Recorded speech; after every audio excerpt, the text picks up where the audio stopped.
The Democrats are clearly losing confidence that their declared presidential candidates can beat President Trump in 2020. They tout polls showing that any of their top 4 candidates would win the general election were it held now, but only the most naive take such hypothetical matchups seriously. Moreover, they can see that their leading candidate is so fuddled that he frequently forgets his talking points and even where he is on a given day, while his competitors are so far left of the mainstream that Trump would trounce them. This is why so many on the left have turned their desperate eyes to Michelle Obama. Over the weekend, Steve Lopez wrote a column in the Los Angeles Times titled, "Michelle Obama for President. The only one who can beat Trump." Lopez suggests that many Democratic voters whose support for people like Joe Biden and Bernie Sanders is decidedly tepid might be far more motivated if Mrs. Obama would run.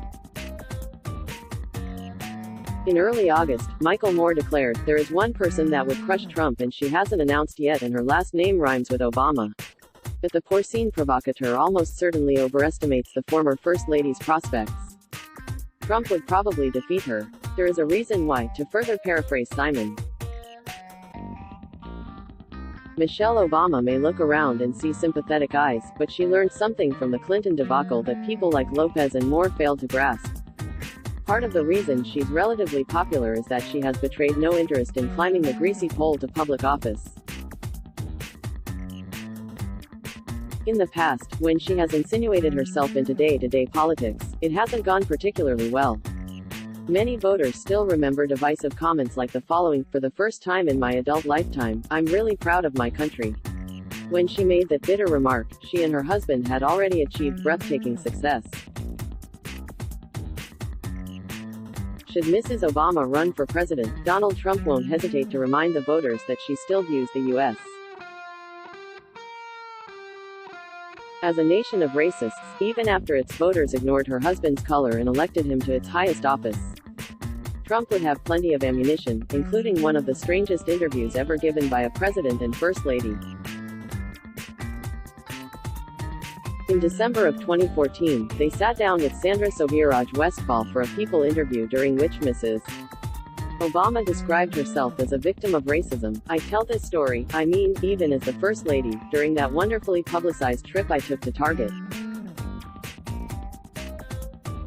Not highly disguised, the only person who came up to me in the store was a woman who asked me to help her take something off a shelf.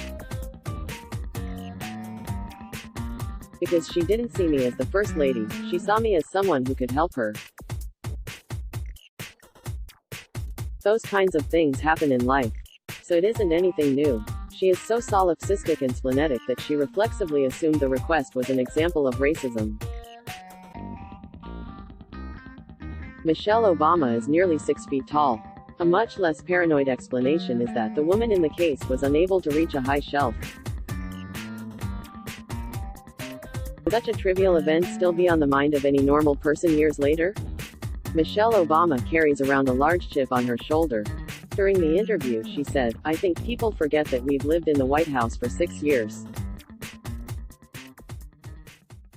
Before that, Barack Obama was a black man that lived on the south side of Chicago, who had his share of trouble catching cabs."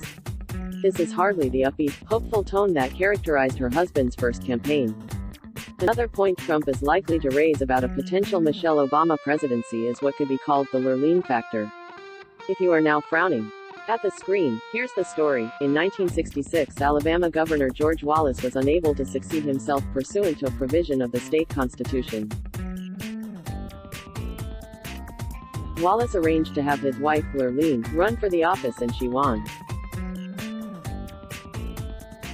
Because Wallace made the decisions during his wife's administration, he successfully circumvented a pesky constitutional provision. President Trump and his campaign team can make a credible case that electing Michelle Obama to the presidency would likewise circumvent the 22nd Amendment of the U.S. Constitution by effectively re-electing Barack Obama to a third term. If Michelle Obama does run, Trump will inevitably ask the voters if they want to go back to that new normal. This question will be raised just as the results of the investigations into Obama administration skullduggery involving Russiagate are coming out.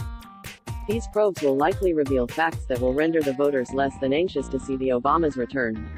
Mrs. Obama claims there's zero chance that she will run.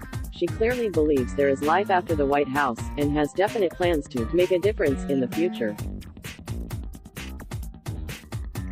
Nonetheless, she insists that sitting behind the desk in the Oval Office will never be one of them.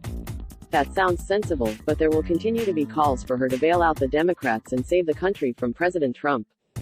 When the pressure mounts for her to run, she will take a look at the last candidate who was a sure bet to beat him, Hillary Clinton. Michelle Obama has a good life. It's not likely that she wants to end up like that. Let's block ads. Why?